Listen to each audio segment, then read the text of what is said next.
Sunday का चटपटा नाश्ता।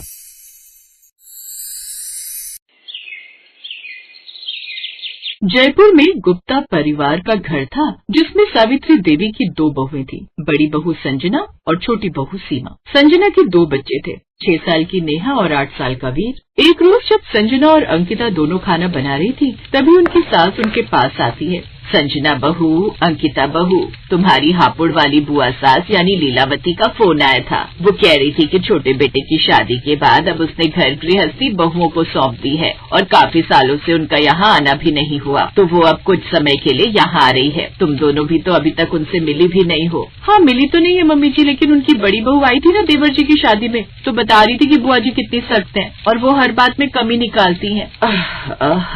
हाँ वही, तुम दोनों को पता नहीं है वो कैसी हैं। हर बात पर टोकना, कमी निकालना, इसलिए बहुत सावधानी से रहना। और हाँ, वो खाने पीने की बड़ी शौकीन है, खासकर चटपटे खाने की, इसलिए जरा ध्यान से रसोई संभालना। लेकिन माँ जी, वो कितने दिन के लिए आ रही है? अब मैं उनसे ये थोड़ी ना पूछूंगी कि कितने दिन के लिए आओगी, ऐसा ठीक थोड़ी ना लगता है। लेकिन इतने वक्त बाद आ रही है तो महीना भर तो रुक कर ही जाएंगी। ऐसा कहकर सास तो रसोई से बाहर चली गई, लेकिन रसोई में अब जैसे सन्नाटा छा गया। क्या हुआ दीदी, आपके चेहरे की हवाइयाँ क्यों उड़ गई? मैंने तो उनके बारे में बहुत सुना है। वो कहती है कि चाय में चीनी ज्यादा हो तो भी बुरा, कम हो तो भी बुरा। हाँ, माँ जी भी तो कह रही थी कि हर बात में कमी निकालती हैं। अगर वो महीना भर रही तो हमारा क्या हाल होगा? अब दोनों के मन में हल्की सी घबराहट थी, लेकिन फिर कुछ देर सोचने के बाद अंकिता के चेहरे पर शरारती मुस्कान आई। दीदी, क्यों ना हम कुछ ऐसा करें कि वो खुद ही भाग जाए यहाँ से? क्या मतलब? सुना नहीं, उन्हें खाने का बहुत शौक है। अगर हम कुछ ऐसा बना दे जो उन्हें बिल्कुल पसंद ना हो, मतलब चटपटी खाने की जगह फीका खाना हो और पकवान की जगह सादा खाना, तो फिर तो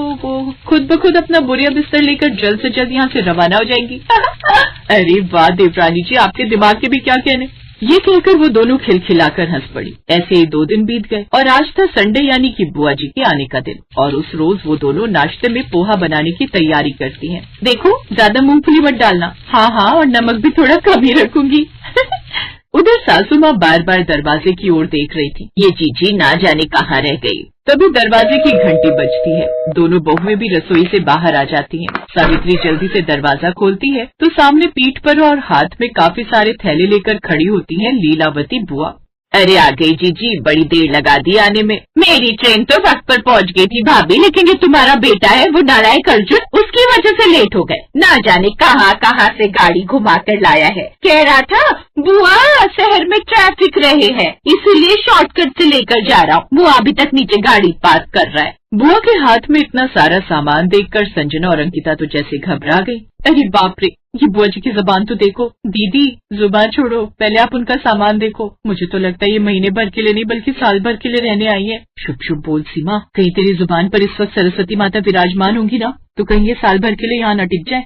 लीलावती अंदर आती है और एक तरफ सामना सामान रख देती है। फिर सभी एक एक कर उनसे मिलते हैं। फिर दोनों बहुएं उनके पांव छूती हैं। आज पहली बार तेरी दोनों बहुओं को देख रही हूँ सावित्री, दोनों ही बड़ी सुंदर है। मैं तो पहले ही कहती थी कि आपको यहाँ आए हुए कितना समय हो गया है। चलिए अब आप हाथ मुंह धो लीजिए, नाश्ता तैयार है। कुछ देर बाद जैसे ही वो नाश्ते की टेबल पर आती है तो दोनों बच्चे पोहा मुंह में डालते ही कहते हैं, मम्मी ये क्या है? पोहा? आज संडे था, आज का नाश्ता तो कुछ अच्छा बना देती। चुप कर, ऐसे खाने में कमी निकालते हैं, इसे अन्न का अपमान करना कहते हैं। चल अब चुपचाप नाश्ता कर। बुआ जी लीजिए, आप भी नाश्ता करिए ना। हाँ बहू, भूख तो लगी पड़ी है, लाई धर दे। लेकिन जैसे ही उन्होंने पोहा मुंह में डाला तो सबके मुंह बन गए। है ये क्या है मम्मी, फीका पोहा? हाँ बहू, घर में नमक मिर्च कम हो गया था क्या जो इतना फीका बना डाला? अरे 2 मिनट रुको बच्चों, दिल छोटा मत करो। मैं भी ये बात मानती हूँ कि संडे वाला दिन तो चटपटा नाश्ता ही करना चाहिए, और तुम्हारी ये इच्छा मैं अभी पूरी कर देती हूँ।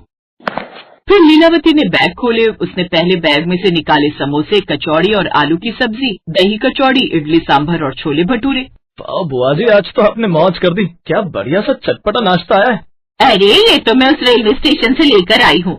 जब तक अर्जुन का इंतजार कर रही थी तो तब तक सोचा कि कुछ पैक ही करवा लिया जाए, लेकिन अभी रुको, अभी इसके अलावा भी और भी तो बहुत कुछ है।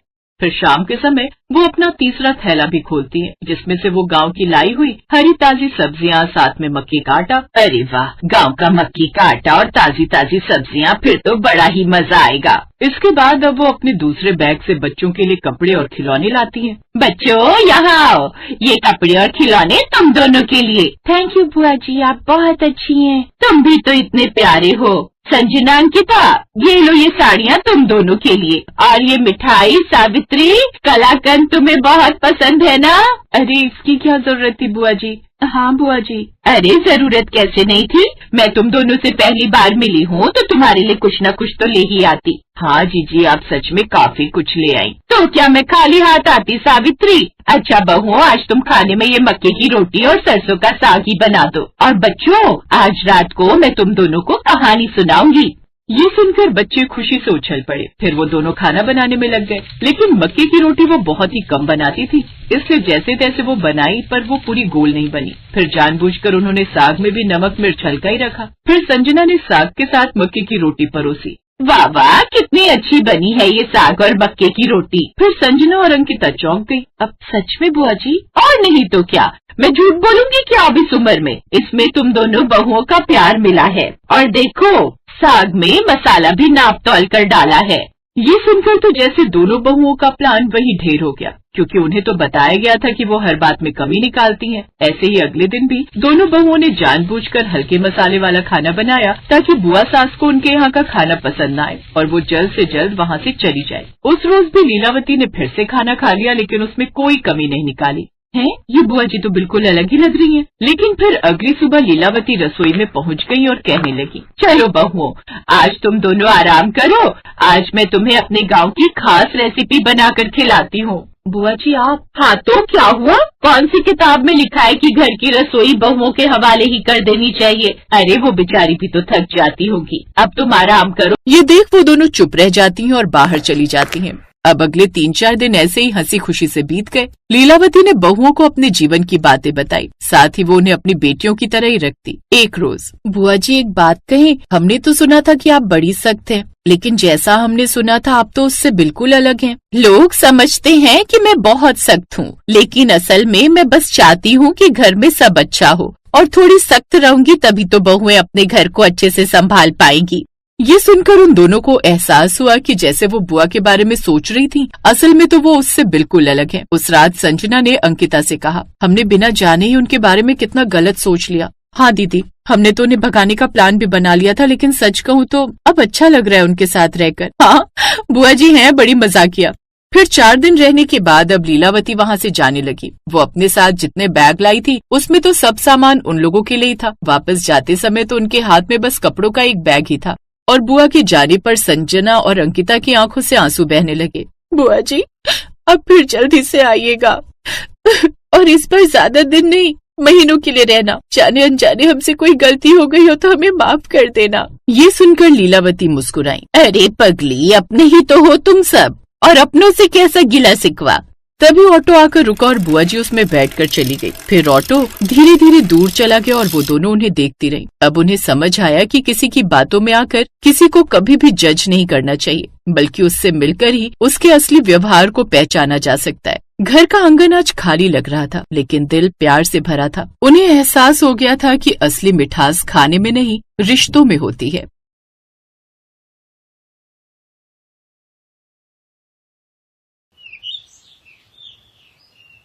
माँ, आज नाश्ते में क्या बनाया? भाई मेरी तो तबीयत खराब है, रात से ही हल्का हल्का बुखार है, तो मैंने तो बस उपमा बना दिया है। अबे नव्या की बच्ची, जब तुझे पता है कि माँ की तबीयत खराब है तो तू नाश्ता बनाने में उनकी मदद नहीं कर सकती थी? भैया मेरे एग्जाम चल रहे हैं, मैं रात भर पढ़ती रही, अभी सोकर उठी हूँ, तो बताओ नाश्ता कैसे बनाती, बोलो।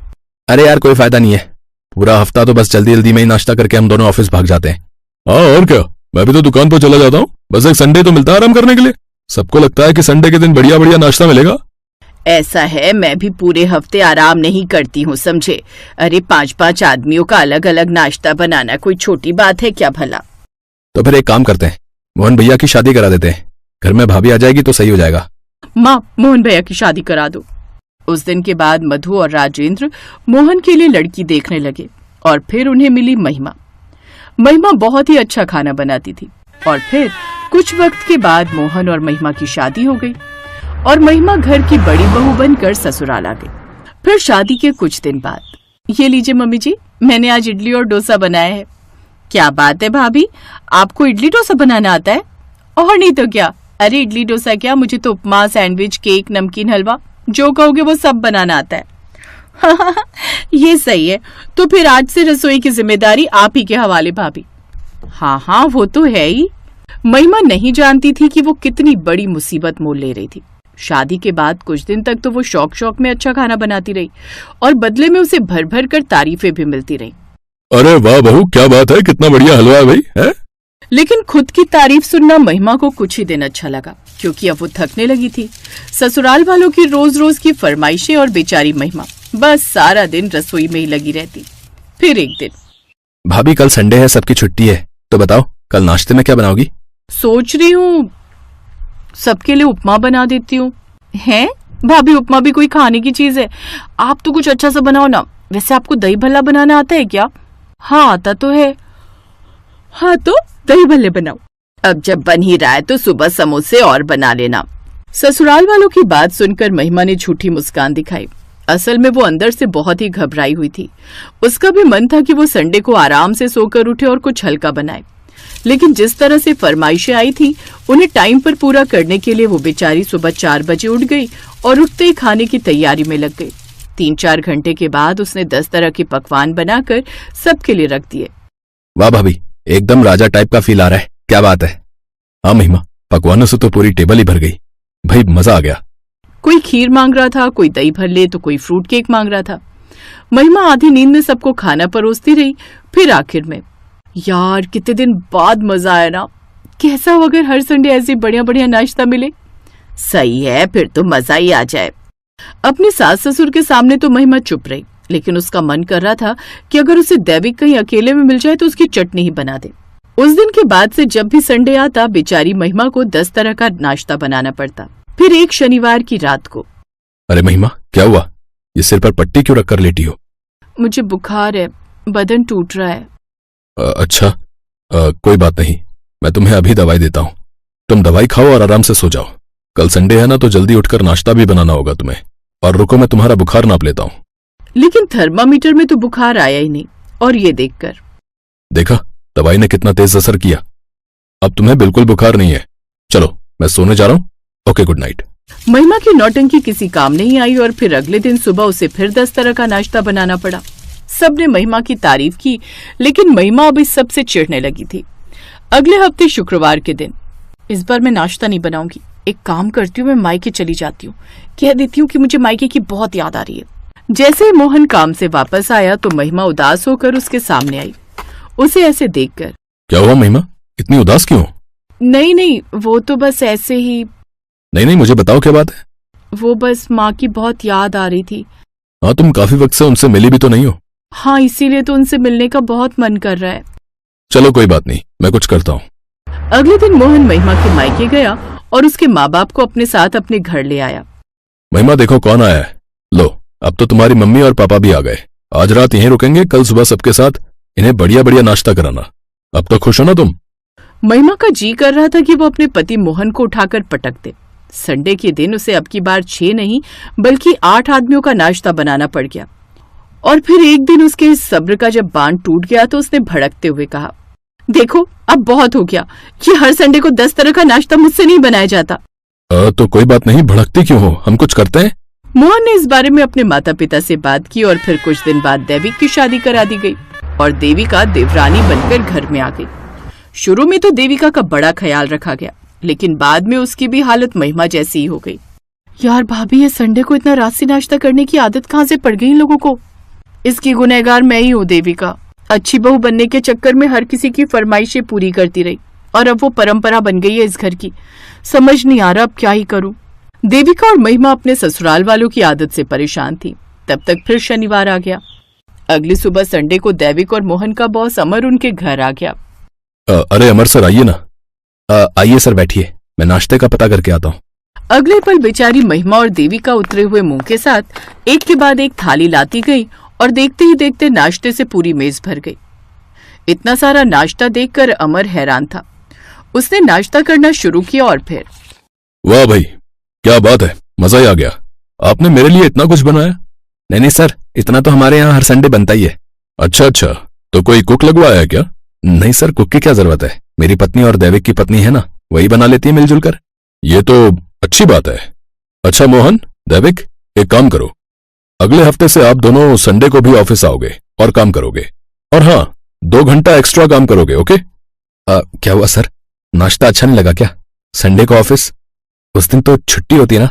मोहन, हाँ सर, और आप तो हमें छुट्टी के दिन ज्यादा काम करने को कह रहे हैं। अच्छा, तुम दोनों की संडे के दिन छुट्टी, और ये तुम दोनों की पत्नियां, ये क्या मशीन है? संडे को इनकी छुट्टी तो नहीं होती, उल्टा तुम सब लोग मिलकर इनसे डबल मेहनत करवाते हो। ये तुम्हें अपना परिवार समझती हैं, और तुम क्या इन्हें मजदूर समझते हो? अमर की आवाज में गुस्सा था। उसकी बात सुनकर सबने मुंह नीचे कर लिया। किसी के पास इस बात का कोई जवाब नहीं था। उधर महिमा और देविका की आंखों में भी आंसू थे। किसी ने तो उनका दर्द समझा था। तभी दैविक धीरे से बोला, मैं समझ गया सर, हमें अपनी गलती का एहसास है, आगे से ऐसा नहीं होगा। Best buddies. Hello friends, thanks for watching this video. अगर आपको ये वीडियो पसंद आया है तो प्लीज लाइक, सब्सक्राइब, कमेंट्स करें इस वीडियो पर, और हाँ, शेयर करना भी ना भूलें। और भी मजेदार वीडियो देखने के लिए नीचे दिए गए बेल आइकॉन को दबाएं। देखते रहिए बेस्ट बडीज।